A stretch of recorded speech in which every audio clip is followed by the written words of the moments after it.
Mesdames et messieurs, bonjour. Bienvenue dans le journal de PPACI TV.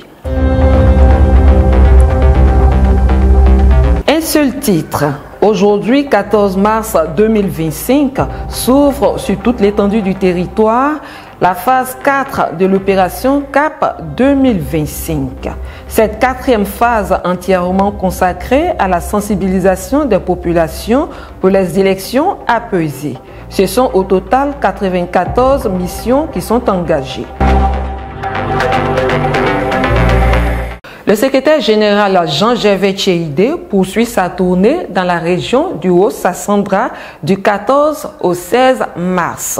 Il sera dans les départements de Zoukoube et Vavois. Au menu de cette tournée, des rencontres avec plusieurs fédérations, des meetings et une sensibilisation pour les élections présidentielles apaisées en Côte d'Ivoire dans le cadre de la quatrième phase de l'opération CAP 2025. Nous y reviendrons. La phase 4 de l'opération CAP 2025 a été officiellement lancée ce mardi 11 avril au siège du parti.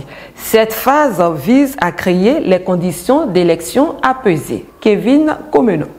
Du 14 au 23 mars 2025, c'est le temps que va durer la mission des délégations du PPACI envoyées sur toute l'étendue du territoire national dans le cadre de la quatrième phase de l'opération CAP 2025. Lancée par la direction du parti mardi dernier, cette étape consiste à informer, sensibiliser et mobiliser toutes les couches sociales du pays sur les conditions à respecter afin d'avoir des élections présidentielles apaisées en octobre 2025.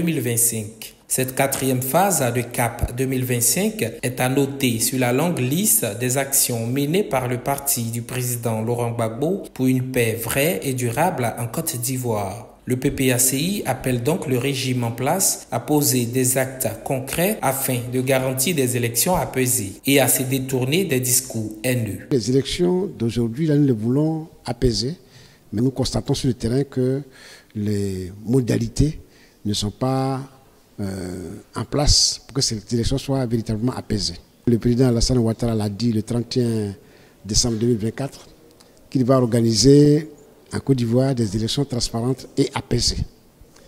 Donc nous le prenons au mot pour dire que nous aussi nous voulons que les élections soient apaisées. Malheureusement, nous nous rendons compte que dans le processus de préparation de ces élections, les mots apaisés ou les conditions d'élections apaisées ne sont pas remplis, ou du moins le pouvoir ne cherche pas à les remplir. Pour que les élections soient apaisées, il faut qu'elles soient d'abord apaisées au départ.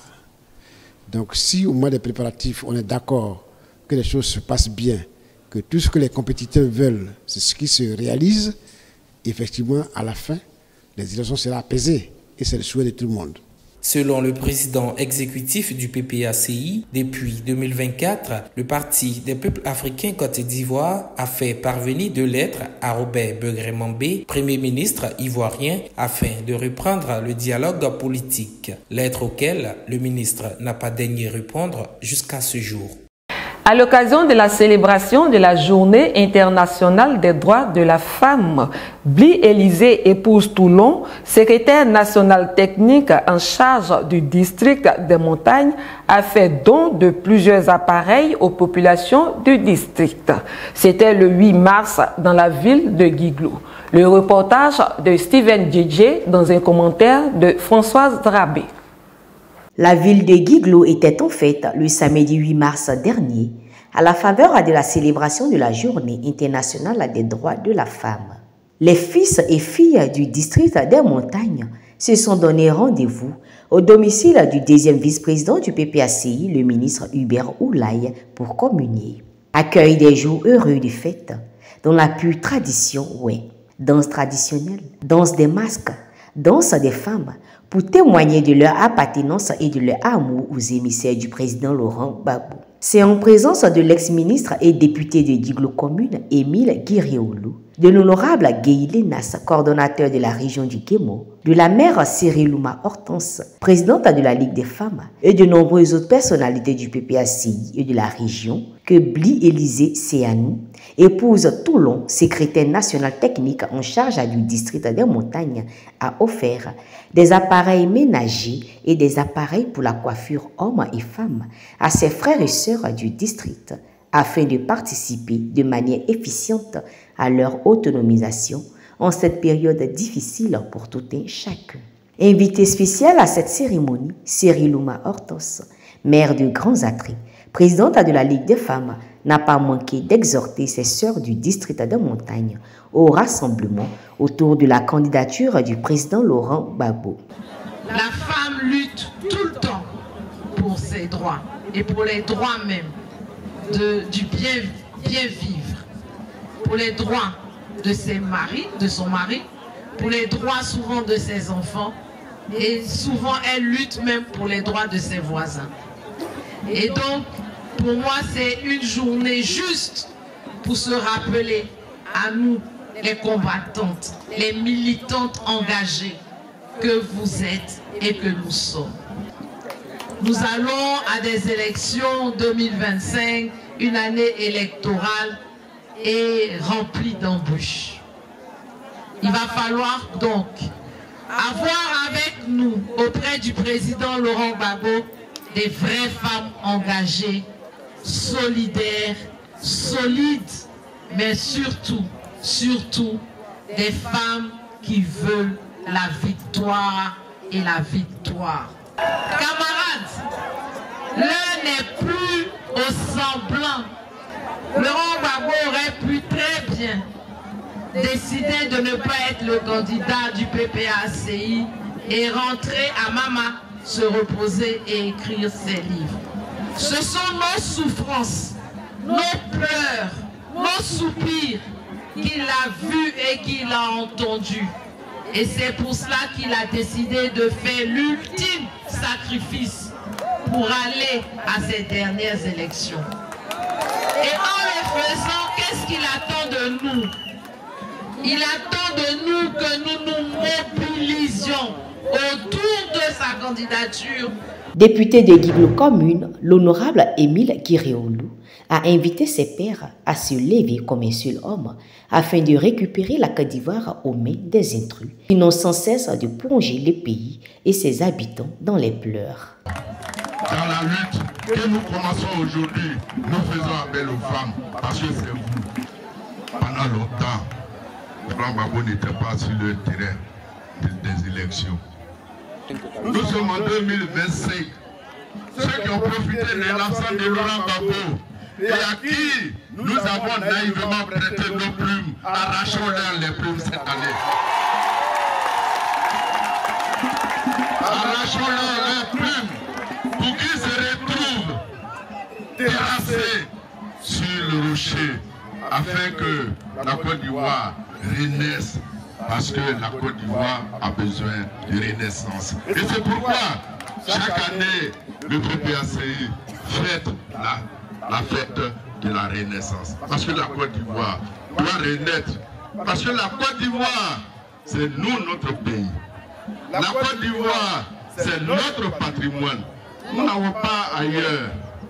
Et donc, nous devons protéger ce pays. Le district de montagne se met en ordre de bataille. Zone martyre de l'ex-crise post-électorale, les populations de la région du Tompi, du Guémon et du Cavali entendent œuvrer pour le retour du président Laurent Gbagbo au pouvoir en octobre 2025. Pour rappel, dans la matinée de ce samedi 8 mars, Cyrilouma Hortense a eu une rencontre avec les différentes responsables des ligues des femmes venues du Guémon, du Cavali et du Tompi. En prélude à l'affichage de la liste électorale provisoire le 17 mars 2025 sur toute l'étendue du territoire, le président de l'inspection générale, Dr Issa Malik Koulibaly, spécialiste des questions électorales, a pris part à une réunion convoquée par le préfet de région, M. Ompono André, le jeudi 13 mars à Korogo. En présence des autorités administratives, coutumières, de la société civile, des jeunes et des femmes, le commissaire superviseur de la Commission électorale indépendante des régions du Poro et de la Bagoué, M. Ibrahim Bayo, a dans son intervention présenté les résultats globaux de la liste électorale de la région avec le nombre de personnes sur cette liste. Selon M. Bayo, c'est sur cette liste que va porter le contentieux électoral de 2024. Cette liste sera affichée le 17 mars et le 22 mars, les contentieux vont s'ouvrir. M. Bayo a expliqué les séquences et les délais. À la suite de son intervention, des échanges ont eu lieu entre M. Bayo et l'Assemblée. Chacun voulait mieux comprendre le processus. Puis, il a invité les uns et les autres à aller consulter les listes qui seront affichées. Et pour ceux qui auront des réclamations à faire, selon M. Bayo, elles se feront au sein de la CEI locale. Ce sont au total 15 jours qui seront consacrés à ces réclamations, a-t-il dit. Invité à cette réunion, le ministre Issa Malik Coulibaly, représentant le PPACI, avant de rentrer dans le vif du sujet, a rappelé les 3 conditions du PPACI, c'est-à-dire l'inclusivité, la fiabilité de la liste électorale et l'impartialité de la commission électorale indépendante pour des élections apaisées, et revient sur les dires du président Alassane Ouattara. Chacun d'entre nous se souvient que lors de son message à la nation, le 31 décembre 2024, le président de la République, son Excellence Alassane Ouattara, à propos de l'élection présidentielle de 2025, a dit, et je cite, « Je voudrais donner l'assurance à tous, ainsi qu'à tous nos partenaires, que l'élection présidentielle de 2025 sera apaisée, transparente et démocratique. » Nous sommes tous de Gorogo. Nous savons ce qui s'est passé ici en 2010. Pour des élections apaisées, le parti du président Laurent Gbagbo, son parti, s'y engage résolument. Pour que le scrutin présidentiel 2025 soit apaisé, il doit être inclusif. La liste électorale doit être fiable. Et la CEI doit elle-même être impartiale et crédible. Pour le PPACI, le caractère apaisé du scrutin concerne la période préélectorale dans laquelle nous sommes actuellement, mais aussi les périodes électorales et post-électorales à venir.